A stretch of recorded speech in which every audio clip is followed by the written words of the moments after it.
தீபம் அகர்பத்தி ஒரு தெய்வீக அனுபவம். பக்தி ஒளி நேயர்களுக்காக கால பைரவர் ஆஸ்ட்ரோ சென்டர் மூலியமாக நான் உங்கள் ஆஸ்ட்ரோ கவிதா பேசுகிறேன். வணக்கம். நம்ம இன்னைக்கு என்ன தலைப்பு பார்க்க போறோம்னு கேட்டீங்கன்னா, சிம்ம லக்னமா நாங்க பிறந்திருக்கோம். நாங்கெல்லாம் எப்படி சிங்கமா இருப்போமா, இல்ல காட்டுக்கு போவோமா, வீட்டுல இருப்போமா அப்படின்றதுதான் இப்போ இந்த டாபிக். லக்னம் அப்படின்னு பார்க்க போனீங்கன்னா நம்ம ராசியை பேசல, லக்னத்தை பேசிட்டு இருக்கோம். உங்க சார்ட் எடுத்துக்கோங்க. அதுல லான்னு போட்டிருக்கோம், இல்ல ஒரு கோடு மாதிரி ஒண்ணு நடுவுல போட்டிருப்பாங்க அந்த பாக்ஸ்ல. அப்படின்னா அதுதான் உங்க லக்னம். லக்னம் என்பதே நீங்கள். சோ அந்த லக்னத்துல இருந்து எண்ணிதான் இப்ப எனக்கு இந்த தசை நடக்குது, இத்தனாவது தசை நடக்குது, இதெல்லாம் சொல்றது. சரி, அப்ப நான் கோயிலுக்கு எல்லாம் போனேன்னா ஒரு நட்சத்திரம் சொல்லி நான் என் பேர்ல பூஜை பண்ணுங்கன்னு சொல்றேனே, என் பேர்ல அபிஷேகம் பண்ணுங்கன்னு சொல்றேனே, அது என்னன்னு கேட்டீங்கன்னா அது சந்திரன் நின்ற கால். சந்திரன் நின்ற இடம் எதுவோ அது உங்களுடைய நட்சத்திரம் சொல்லி அந்த தசை தான் உங்களுக்கு ஆரம்பிக்கக்கூடிய தசையா இருக்கும்னு வச்சுக்கோங்களேன். சோ இப்போ இந்த லக்ன புள்ளின்னு ஒண்ணு விழுந்திருக்கும், அதனாலதான் அது லக்னமா உங்களுக்கு வந்தது. சோ அதோட நட்சத்திரம் என்ன கால் அப்படிங்கறது இது வரைக்கும் யாருமே உங்களுக்கு சொல்லியிருக்க மாட்டாங்க, பார்த்திருக்கவும் மாட்டாங்க. பட் இதுதான் உங்களுடைய இங்க சீக்ரெட்டான ஒரு சக்சஸ் இது இருக்கு. இந்த சக்சஸ் ஸ்டோரி என்னன்னு கேட்டீங்கன்னா, உங்க நட்சத்திர புள்ளி லக்னத்துல எங்க விழுந்திருக்கு அப்படின்னு நீங்க பாக்கணும். அது பேர் தான் லக்னம்னு போட்டு ஒரு நட்சத்திரத்தை எழுதியிருப்பாங்க அந்த சார்ட்ல. சோ அதற்கான அதிதேவதையை நீங்கள் வணங்க வேண்டும். எப்படி நம்ம குலதெய்வத்தை வணங்குறோமோ அதே போல எல்லாத்துக்குமே நீங்க இந்த அதிதேவதையை மனசுல நினைச்சுக்கிட்டு அதுக்கப்புறம் உங்க இஷ்ட தெய்வம் இது எல்லாமே நீங்க பண்ணலாம். இப்போ நீங்க சிம்ம லக்னம், அப்ப என்னோட லக்ன புள்ளி என்னவா இருக்கும் அப்படின்னு கேட்டீங்கன்னா, இந்த 3 நட்சத்திரத்துல எங்கேயாவது தான் இருக்கும் உங்க லக்ன புள்ளி. மகம், பூரம், உத்திரம். சோ இந்த 3த்துக்குள்ள ஏதாவது ஒரு புள்ளியில விழுந்தனால்தான் சிம்மம் உங்களுக்கு லக்னமாவே வந்திருக்கு. பொதுவாவே சிம்மத்துக்கு என்ன சிம்பிள் போட்டிருப்பாங்க? சிங்கம் போட்டு வச்சிருப்பாங்க. இது என்ன பண்ணும் அப்படின்னு கேக்குறீங்க. சிங்கம் தனியா தான் இருக்கும். சிங்கம் எங்கன்னா கூட்டமா போகுமா? போகாது, தனியா தான் இருக்கும்.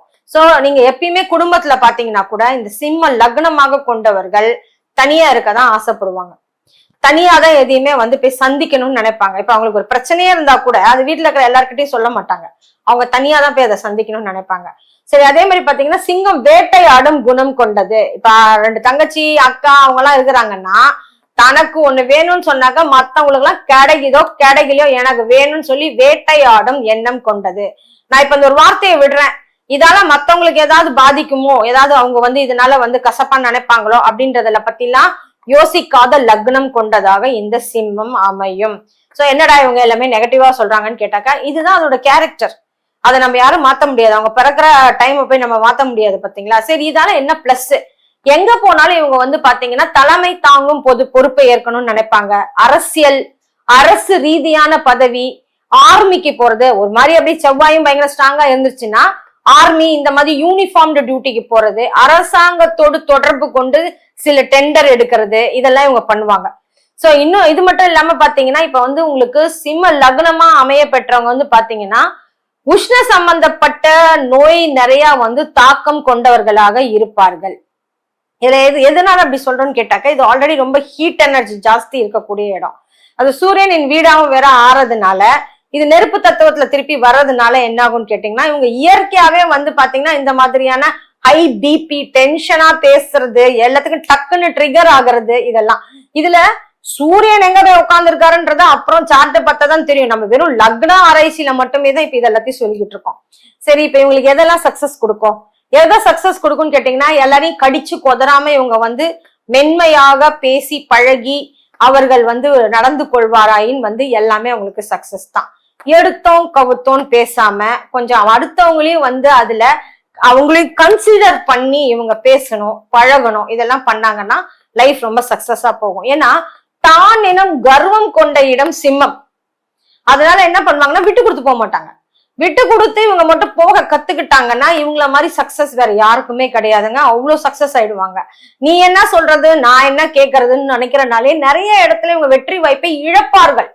சோ இது நீங்க இது கத்துக்கிட்டீங்கன்னா, இந்த மாதிரி விட்டு கொடுத்து போக யோசிச்சு கத்துக்கிட்டீங்கன்னா நீங்க சக்சஸ் ஆயிடுவீங்க. சரி, எனக்கு என்ன கடவுள் ரொம்ப சூப்பரா இருப்பாரு அப்படின்னு கேட்டா, சிம்மன்றனால நீ நேர போய் நரசிம்மரை வழிபடு அப்படின்னு சொல்ல முடியாது. ஏன்னா அது வக்ரம் அடைந்த நிலையில் இருக்கக்கூடிய ஒரு தெய்வம். அதிதேவதையா வேணா சிம்மத்துக்கு இது பண்ணாலும் கூட அது நீங்க எவ்ரிடே உங்களுடைய வழிபாடுதலுக்கு பாத்தீங்கன்னா நரசிம்மர் எல்லாம் இது பண்ணக்கூடாது. நீங்க சாதாரணமா பாத்தீங்கன்னா நீங்க சிவனை வழிபடலாம் அல்லது பெருமாளையும் வழிபடலாம். சிவனை வழிபடும் போறீங்க அப்படின்னு சொன்னாக்கா ஞாயிற்றுக்கிழமையில போய் வழிபடுங்க. பெருமாளை வழிபட போறீங்கன்னா புதன்கிழமையில் போய் வழிபடுங்கள். சனிக்கிழமையில் போக கூடாது. ஏங்க அப்படி சொல்லிட்டீங்க? சூரியனுக்கு சனி ஜென்ம பகை. நீங்க சிம்மத்துல லக்னத்துல பிறந்துட்டு சனிக்கிழமையில போய் பெருமாளை வழிபடலாமேன்னு, ஏன்னா பெருமாளுக்கு சனிக்கிழமை நீங்க மேட்ச் பண்ண கூடாது. உங்களுக்கு புதன்கிழமையில போய் பெருமாளை வழிபட்டீங்கன்னா தான் இங்க சிம்ம லக்னமா பிறந்ததுக்கு அங்க வந்து ஒர்க் அவுட் ஆகும். நீங்க போய் சனிக்கிழமை தானே பெருமாளுக்குன்னு போனீங்கன்னா அது ஒர்க் அவுட் ஆகாது, பேக் ஃபயர் ஆயிடும் உங்களுக்கு. சோ இதை நீங்க கவனம் கொள்ள வேண்டும். என்ன கலர் நான் யூஸ் பண்ணலாம்? கிரீன் யூஸ் பண்ணலாம், ஆரஞ்சு யூஸ் பண்ணலாம், ஒயிட் யூஸ் பண்ணலாம், ஹாஃப் ஒயிட் யூஸ் பண்ணலாம். 4 கலர் சொல்லிட்டேன் நான் உங்களுக்கு.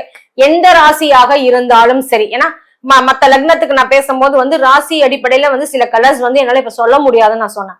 பட் சிம்மத்துல நீங்க பிறந்திருக்கீங்கன்னா நான் 4 கலர்ஸ் சொல்லியிருக்கேன். இது 4மே நீங்க வந்து இரஸ்பெக்டிவ் நீங்க எந்த ராசியில பிறந்திருந்தாலுமே நீங்க யூஸ் பண்ணலாம். உங்களுக்கு சக்சஸ் தான் கொடுக்கும்னு வச்சுக்கோங்க. எந்த திசை? கிழக்கு அடிச்சு சொல்லிடலாம். கிழக்கு மோஸ்ட் சக்சஸ்ஃபுல். உங்களுக்கு நீங்க கிழக்கு திசையில வந்து உங்க பிசினஸா இருக்கட்டும், உங்க வீடா இருக்கட்டும், அதனுடைய தலைவாசைப்படி வந்து அது சைடு பாத்தீங்கன்னா ரொம்ப சூப்பர். அதே மாதிரி நீங்க இங்க அங்கெல்லாம் போய் அலைஞ்சு கோயில் தேட தேவையில்லை. டெய்லி நீங்க வந்து சூரிய நமஸ்காரம் செஞ்சீங்கன்னாவே போதும், உங்களுக்கு லைஃப்ல நிறைய சக்சஸ் கிடைக்கும். சோ பிளஸ் என்ன? தலைமை தாங்கும் பொறுப்பு உங்களுக்கு கொடுத்தா சூப்பரா பண்ணுவீங்க. ப்ரொவைடட் நீங்க வந்து உங்களுக்கு வந்து விட்டு கொடுத்து போகும் தன்மையை நீங்க வளர்த்து கொள்ள வேண்டும். இது ஒன்னே ஒண்ணுதான். இந்த ஒரு தாரக மந்திரத்தை மட்டும் நீங்க கத்துட்டீங்கன்னா உங்களுக்கு லைஃப்ல எப்பயுமே சக்சஸ் தான். உங்களுடைய சக்சஸ்க்காக வாழ்த்துக்கள் கூறி விடைபெறுவது உங்கள் ஆஸ்ட்ரோ கவிதா. நன்றி, வணக்கம்.